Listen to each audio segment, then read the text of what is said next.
Bonjour toi, on se retrouve pour une nouvelle recette après une longue pause de plusieurs années. Des tortillas vertes à l'épinard que l'on va farcir ensuite avec une farce à l'hibiscus. Dans cette première partie de vidéo, je vais t'apprendre à faire des tortillas maison. Pour réaliser des tortillas, on aura besoin d'abord de masa harina. Alors la masa harina, c'est une farine de maïs qui a subi un traitement à la vapeur qui lui permet en fait de pouvoir se travailler comme une pâte ensuite. Donc c'est ce qu'on appelle aussi de la masa nixtamalisée. Tu peux en trouver facilement en épicerie en ligne, dans les épiceries mexicaines. Une farine de maïs classique ne fonctionnera pas, donc fais attention à celle que tu choisis. Ensuite, on aura besoin d'eau, bien sûr, une eau à température ambiante filtrée. Ensuite, on aura besoin d'épinards, donc des pousses d'épinards, à peu près 80 grammes, voilà, une grosse poignée. Et en dernier, on aura besoin de sel. Alors, on va prendre le sel et l'ajouter à la masa harina, puis tu mets ça de côté. Dans un blender, on va venir mettre notre eau puis nos épinards. Mais tu peux aussi utiliser de la carotte, des betteraves, du kale. Choisis vraiment ce qui te fait le plus envie. Ça changera la couleur et ça donnera un goût un peu différent à tes tortillas. Ensuite, on va mixer tout ça jusqu'à obtenir quelque chose de lisse et fluide. Il faut juste qu'il ne reste pas de gros morceaux d'épinards, sinon tu vas avoir des morceaux qui vont se voir dans ta pâte. Une fois que c'est mixé, tu prends du coup ton mélange eau et épinards et ta farine de masa. Ça va dépendre de la quantité de liquide qu'il y a dans tes épinards. Donc pour ça, je te conseille de garder à portée de main un petit peu de masa dans un petit bol à côté pour pouvoir en ajouter au besoin pour être sûr que ta pâte ensuite ne soit pas trop humide. Pour commencer à mélanger notre pâte, on va mélanger d'abord un tiers de notre liquide dans la farine pour commencer à la réhydrater. Donc tu peux y aller avec le bout des doigts ou alors avec une spatule, c'est toi qui choisis.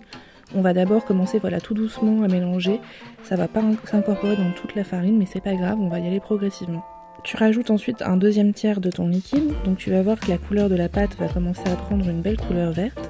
Ensuite, tu peux rajouter la dernière partie de ton liquide et continuer à pétrir jusqu'à obtenir une pâte qui ressemble à de la pâte à modeler. Elle doit être suffisamment humide pour être souple sous le doigt, mais plutôt ferme et ne pas coller sous les doigts. Donc fais attention, si finalement tes épinards ont rendu trop d'eau, n'hésite pas à ajouter une petite cuillère à soupe de masa sèche. Tu verras que ce sera beaucoup plus simple ensuite à manier pour les presser.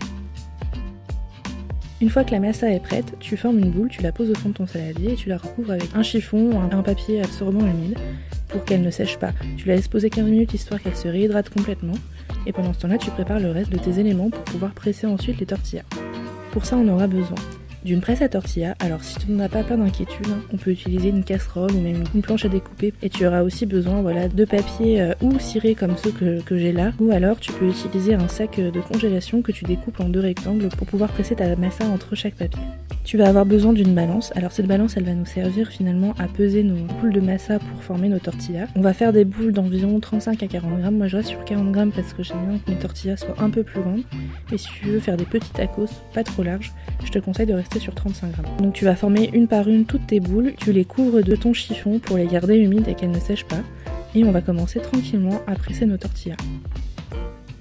Tu viens former entre tes mains une petite galette aplatie pour pouvoir la placer dans ta presse à tortilla ou alors directement sur ton papier que tu viens recouvrir. Puis tu viens rabattre ou la presse à tortilla ou ta casserole en plein milieu pour obtenir un disque circulaire.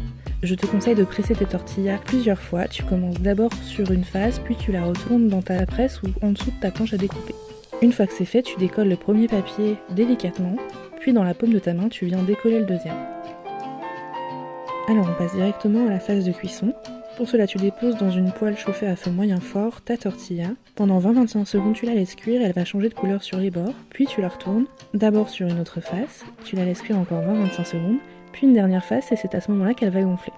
Une fois qu'elle est cuite, tu la places délicatement dans un chiffon pour qu'elle garde leur humidité et leur chaleur et pendant ce temps-là, on va préparer la farce à l'hibiscus. La suite de la recette arrive d'ici mardi. En attendant, si ce n'est pas déjà le cas, tu peux aller voir nos autres recettes disponibles sur le blog ou sur notre chaîne YouTube. Abonne-toi. À mardi!